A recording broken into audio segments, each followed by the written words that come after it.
Kamusta kayo? Pag-usapan po natin guys itong viral po o trending po ngayon sa social media. Kamakailan lamang po, no, ilang araw pa lang po nakakalipas na pinag-usapan po talaga itong sinasabi na matarik at delikado na daanan po para dun sa mga PWD natin ng mga kababayan. Naniniwala ba tayo na ito po ay may kaugnayan sa usapin ng korupsyon o sadyang hindi naman inaasahan tong mga ganitong pangyayari? Yan po yung mga pag-usapan po natin sa video na ito. Kaya bago po natin umpisahan ng lahat ng yan, kung di ka pa nakasubscribe ay hit the subscribe button and notification bell para updated ka palagi sa mga videos natin.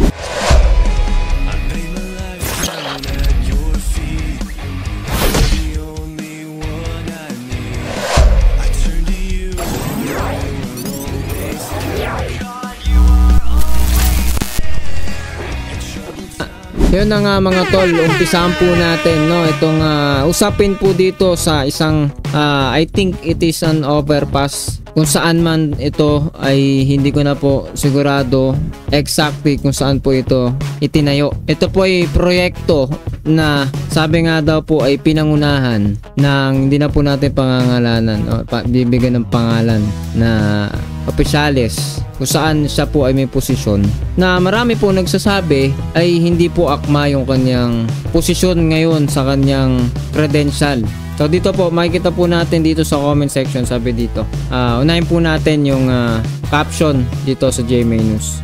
Matarik, delikado, yan po yung title. Nahirapan ang wheelchair user na si Nelson Bello ng grupong Life Haven nang subukan ng bagong rampa sa EDSA. So sa EDSA po pala ito, EDSA Busway, no, Quezon City. Hindi raw ito PWD friendly dahil matarik, madulas at delikado ito. Hindi raw siya sasakay ng EDSA bus carousel kung ganito ang istasyon. Okay, so yan po, no. At ayon po dito sa comment section, ito yung makikita po natin sa mga komento po ng mga tao. Sabi dito ni John Kennedy, PWD friendly footbridge indeed, world class and state of the art design, not to mention multipurpose, pwede skateboard and BMX bike at pwede gawing Mario Kart ang wheelchair.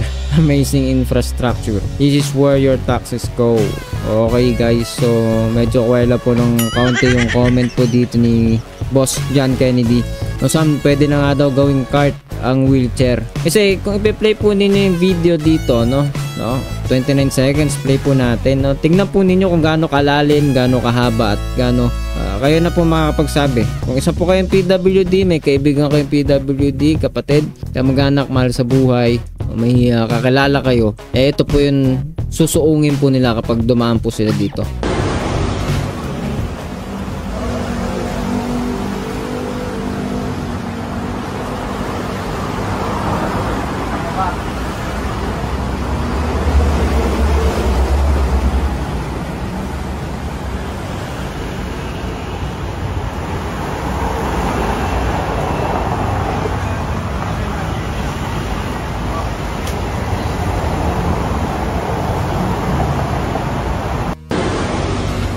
Alright mga tol, nakita naman ninyo, no, kung gaano kahirap yan, no. May kasama pa si kuya, no. Kumbaga may umaalalay pa sa kanya, pero ultimo kahit yung umaalalay sa kanya pwedeng mahirapan sa ganda ng disenyo nitong tulay po na ito. Okay, paano pa kung mag-isa ka? Talagang patintero po yan, no. Magiging gaya po ng sabi ni Jan dito sa comment ay para kang pwede nang maging ano yan, no, multi-purpose na. Kung may mga nagpa-parkour, skateboard, yung wheelchair mo pwede mo lang gawing Mario Kart. Okay, bahala na kayo dyan. So ayan, basahin pa natin ilan sa mga komento dito. Sabi po ni Leonard Smith Yazar, sino kaya architect at engineer niyan? Dapat pangalanan at saan galing na school. Ang galing napakagaling. Okay, so yan po yung binabanggit po natin kanina na hindi na rin po natin pinangalanan. Ay stick lang po tayo kung ano yung topic natin, hindi na masyadong maging personal. So sabi dito, ang galing daw, no. Sino kaya architect, engineer, no, ano man yan, disenyo na yan, kung paano ginawa yan, kung anong ideya meron diyan. Yan po yung talagang pinag-iinitan po ngayon ng mga tao sa usapin po na ito. Dahil sabi nga po, diyan po nauuwi yung taxes ng mga tao o tax natin bilang Pilipino, 'di ba? Kung ano mga proyekto na ginagawa diyan, sino man ang nakakaisip po ng mga proyekto, iba-ibang proyekto, syempre may kinalaman po ang pondo po ng bayan doon. Ngayon, dapat alam po natin, aware po tayo sa mga ganitong bagay para hindi tayo magiging mangmang. Kasi marami sa atin, mga mamamayan, ay syempre kapag naging panatiko ng isang politiko, ay naroon na yung pagsuporta. Alamin po natin kung karapat-dapat yung kung nararapat ba yung ginawa or may kakulangan, may improvement pa. Alam natin dapat laging may room for improvement. Dito ay makikita po ninyo, dapat may improve pa sa ating gobyerno pagdating po dun sa pagpapatupad o paglalagay. Sabi nga daw po nung mga nasa posisyon ay dapat akma dun sa kanilang kakayanan, skills, o ano pa man, no? Kasi may yung iba, sinasabi ng iba ay yung kanilang credential, yung kanilang trabaho, yung kanilang skills ay hindi naaangkop dun sa kanilang trabaho. Yung tingin ko nga po yung tawag dun ay underemployed, at yun po yung nangyayari maging sa mga ganitong proyekto daw po, no?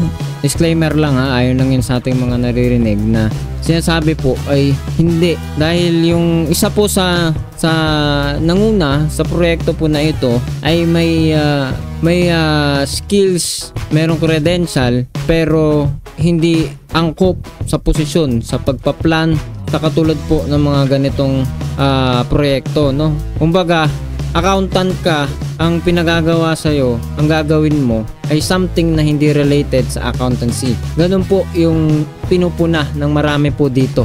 Dahil tignan naman ninyo, no, kung gaano ka tarik, kung gaano kahirap po yung ginawa po riyan. At syempre wala pong ibang makakaintindi ng lubusan din diyan kundi yung kapwa rin nila na PWD, which is dito nga po ay nakuhaan po dito sa GMA News, sa pinost po nila, saan pinakita po actual po na sinubukan yung daanan kung gaano kahirap pong lakaran at anuhan ng mga PWD po natin na kababayan. Dito na rin po natin siguro tapusin sa isang komento dito. Talagang di yan pwede. Isipin mo, hindi pa basayan. Elevator ang ayusin nyo.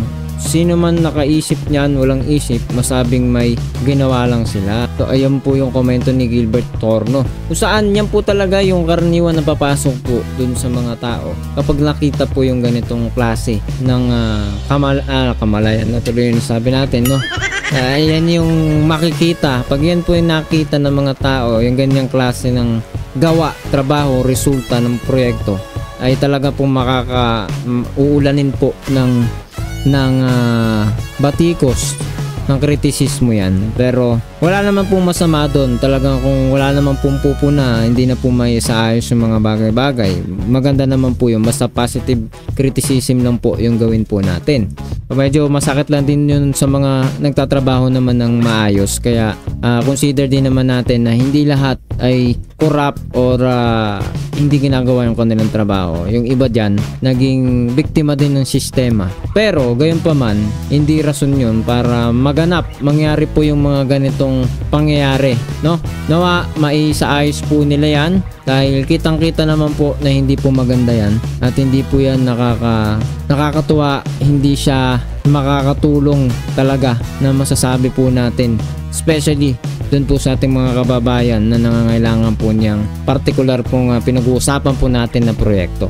So hanggang dito na lamang po. Ikaw, anong masasabi mo sa usapin po nito? Comment down below. And syempre, huwag kalimutan na pindutin ang subscribe button and notification bell para updated ka palagi sa mga videos natin na parating.